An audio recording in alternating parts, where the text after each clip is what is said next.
President Trump feeling the heat from a Russia investigation that just will not go away, railing on Twitter this morning that the special counsel is worse than the infamous Senator Joseph McCarthy, the man behind the Red Scare in the 1950s. Trump claiming he has nothing to hide. This in response to a stunning new New York Times report that White House counsel Don McGahn has spent 30 hours over 9 months talking to Robert Mueller, the special counsel, the White House lawyer, effectively a cooperating witness in the investigation of President Trump.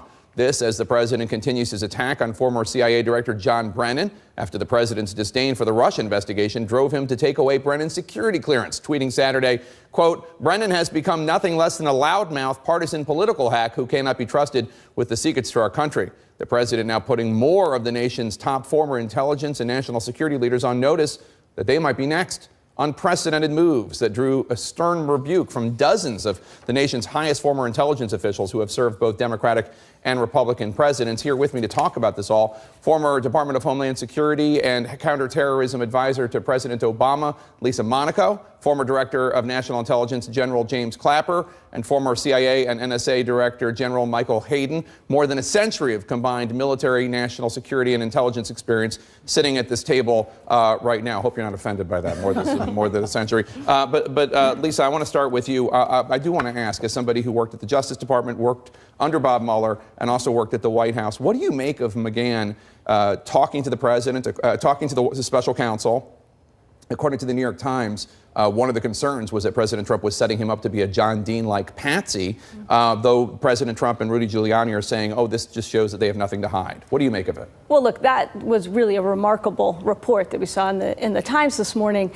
Frankly, Jake, I was surprised that people were surprised that Don McGahn would be a witness for and talk to Bob Mueller. As a current government employee, he doesn't have a whole lot of choice about talking and sitting for an interview with Bob Mueller and his team. Now, what was remarkable about that report is just how extensive the discussions seemed to be and how little limits were placed on the questions that he was asked and answered.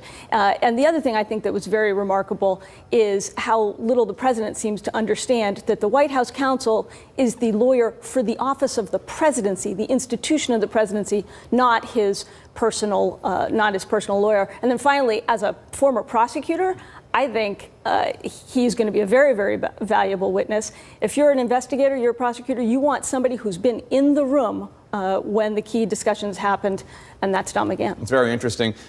General Hayden, I want to ask you about a new attack from the president this morning, an attack on Bob Mueller, saying, quote, on Twitter, "Study the late Joseph McCarthy because we are now in period with Mueller and his gang that make Joseph McCarthy look like a baby. Rigged witch hunt." An extraordinary remark to compare Bob Mueller to Joseph McCarthy. So Joe McCarthy was a demagogue, and we haven't heard a public syllable from Bob Mueller in more than a year. And I've got to add that McCarthy's lawyer, Roy Cohn, became Donald Trump's personal lawyer and mentor for decades. I mean, the irony here is just amazing. It's all of what you said is factually accurate.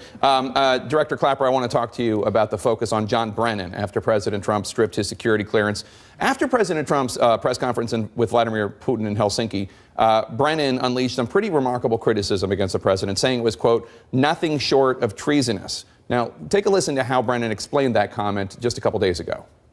And I did say that it rises to and exceeds the level of high crimes and misdemeanors and is nothing short of treasonous. I didn't mean that he committed treason, but it was a term that I used, nothing short of treasonous. Well, you didn't mean that he committed treason, though. I said it's nothing short of treasonous. That was the term that I used, yeah. So we'll get into the president's behavior in a second, but do you think that John Brennan's hyperbole is an issue here? Is one of the reasons we're having this crisis? Well, I think it is. I think, John is sort of like a freight train, and he's going to say what's on his mind.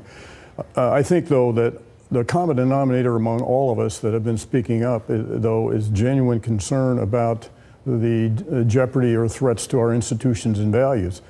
And although we may express that in different ways, and I think that's what this really is about. But John and his rhetoric have become, I think, an issue in and of itself. What do you think? Look, I think John has said that he sometimes gets his Irish up. But really what he talked about, I think, in that interview that you played, is he was really commenting on how stunning it was to him as a decades-long national security veteran and intelligence professional to see the president stand up in Helsinki next to our main adversary, President Putin, and not challenge him, not call him out for the attack on our democracy, that the entire intelligence community, both in the Obama administration and the Trump administration, has said has happened and, in fact, is ongoing. So I think that's what John was responding to, yes, in very, very pointed fashion. General Hayden, I want to ask you, retired Admiral William McRaven, who oversaw the raid in which bin Laden was killed. He wrote this in the Washington Post this week. This is also stunning. I would consider it an honor, he's writing to President Trump, if you would revoke my security clearance as well, so I can add my name to the list of men and women who had spoken up against your presidency. Through your actions, you have embarrassed us in the eyes of our children, humiliated us on the world stage, and worst of all, divided us as a nation. Would you be similarly honored to have President Trump revoke your security clearance? Well, to be included in that group, sure. And frankly, if his not revoking my clearance gave the impression that I've somehow moved my commentary in a direction more acceptable to the White House, I would find that very disappointing and frankly unacceptable. Now, Bill's note is really, really telling because there's two parts. All right? He said, take my clearance away. So that's the local issue of John Brennan and his clearance. But the Admiral then went beyond that and made a larger, broader comment on why he is upset with the administration. And frankly, although John's situation is the proximate cause for all of us signing letters and protesting, I think it's kind of one additional straw that's breaking the camel's back. Our complaint is not just about this. It's about the whole tone, tenor, and behavior of the administration. Have you heard, any of you, from current national security or intelligence officials, ones in the Trump administration, whether they're political or not political appointees, expressing solidarity with what you're saying? You don't have to give me their names, obviously, but have you been given any attaboys or attagirls? I know you have a letter that's coming out in the next day or two with other national security officials also protesting what's going on. Have you heard from anyone? I have not heard personally from anyone currently in the administration. Have either of you? I have. I do know there is a lot of angst at the working levels in the IC workforce. Look, we've got to be careful. We can't go back to press to test because these people are still in government. We don't want to make them vulnerable. But Jake, I wrote a book a couple months ago broadly addressing this topic. And informally, as I've met folks still in government, I've gotten a thumbs up from them that book, the tone there, has it just about right. So I want to read you something John Brennan wrote in the New York Times. In part, he wrote, quote, Mr. Trump's claims of no collusion with Russia are, in a word, hogwash. The only questions that remain are whether the collusion that took place constituted criminally liable conspiracy. Now, he's talking in there, in that op-ed, pardon me, he's talking there about press reports about meetings Donald Trump Jr. at Trump Tower, George Papadopoulos with Misfood and others.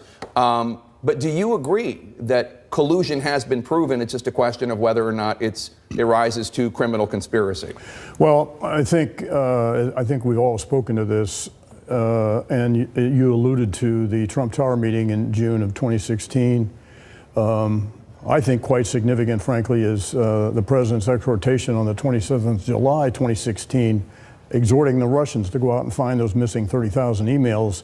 And as revealed in the stunning indictment that came out last month from Bob Mueller, indicting the 12 GRU officers, in which it appears they complied with his request that very day after hours.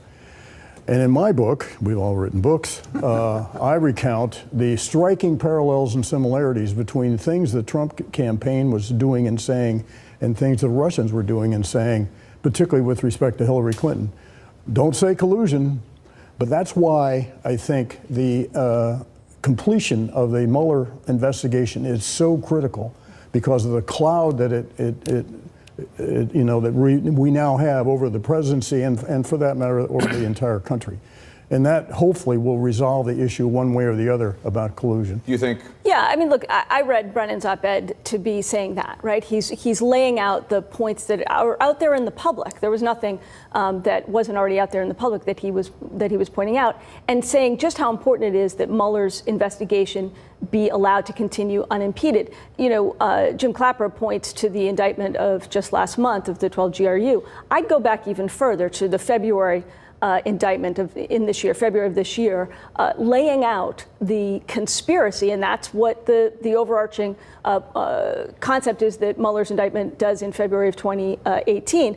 The conspiracy by the Internet Research Agency and 13 other Russian individuals and entities to interfere in our election.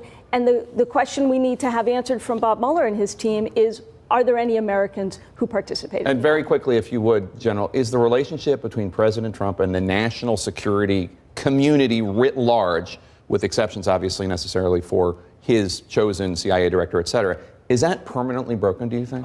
It's dangerously close to being permanently broken. It is badly injured right now. Look, if we're back at our old agencies, all right, we're trying to say to our workforce, we have nothing to do with what John Brennan says on TV, and we have nothing to do with what the president has done in response. We've got our basic lane. We've got to do blocking and tackling. But that has to be harder and harder each day as the administration takes these kinds of actions.